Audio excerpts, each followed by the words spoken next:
নমস্কাৰ সকলোকে পৰিস্থিতিৰ ওপৰত লক্ষ্য ৰাখি আজি বহাগৰ শেষৰটি দিন বহাগীক বিদায় দিম বুলি আমি সকলোবোৰ এনেকৈ ওলাই আহিছোঁ। এয়া আমাৰ জ্যোতিমালতী গাভৰুসকল আৰু এইফালে অকণমানিতে নাচি আছে।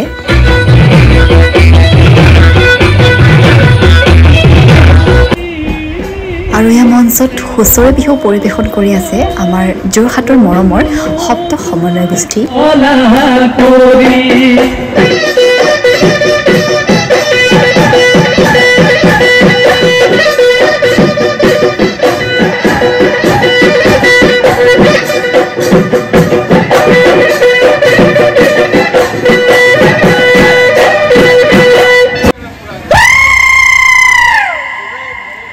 আৰু ইয়াৰ খন্তেক পাছতেই এয়া মঞ্চত জ্যোতিমালতী গাভৰু জেংবিহু দল।